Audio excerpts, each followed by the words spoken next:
আজকের তারুণ্য যদি চ্যালেঞ্জ মোকাবেলা শিখতে চায়, আজকের তারুণ্য যদি তার প্রতিটি পদে পদে যে সমস্ত চ্যালেঞ্জগুলো আসবে, বাধাগুলো আসবে, একটা একটা করে ডিঙিয়ে এসে যদি সামনে অগ্রসর হতে চায়, তাহলে তাকে মুহাম্মদ সাল্লাল্লাহু আলাইহি সাল্লামকে পাঠ করতে হবে। তাহলে তাকে মুহাম্মদ সাল্লাল্লাহু আলাইহি সাল্লামের সিরাত অধ্যয়ন করতে হবে। কিভাবে একজন মানুষ সাফল্যের চরম শিখরে পৌঁছতে পারে, পৃথিবীর ইতিহাসে মুহাম্মদ সাল্লাল্লাহু আলাইহি সাল্লামের চাইতে উজ্জ্বল এবং উৎকৃষ্ট আরেকটি উদাহরণ আপনার খুঁজে পাওয়া কঠিন হবে।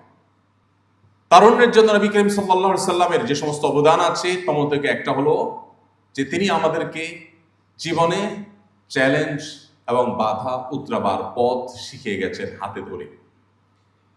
আপনি অবাক হবেন যদি আপনি সিরাত পাঠ করেন, যে কোনো একটা সিরাত গ্রন্থ আপনি শুরু থেকে শেষ পর্যন্ত পাঠ করেন, এমনকি অমুসলিমদের লেখা সিরাত গ্রন্থ যদি আপনি পাঠ করেন, আপনি অবাক হবেন যার জীবনে এত বাধা, এত শত্রুতা, এত ষড়যন্ত্র, প্রতিটা পদে পদে ভেতরের শত্রু, বাহিরের শত্রু। মদিনা যখন আসলেন, ইহুদিদের সাথে করলেন ঐতিহাসিক শান্তি চুক্তি। ঐতিহাসিক মদিনা একসাথে বসবাস করবে, তারা তাদের ধর্ম অনুসরণ করবে, মুহাম্মদ সাল্লাল্লাহু আলাইহি ওয়াসাল্লাম অনুসারীরা তাদের ধর্ম অনুসরণ করবে, শান্তিপূর্ণভাবে মদিনার সমাজে বসবাস করবে।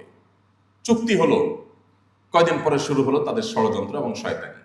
চুক্তি ভঙ্গ করে তারা গোপনে গোপনে আতাত করে করে মুসলমানদের শত্রুদের সাথে হাত মেলাতে শুরু করলো।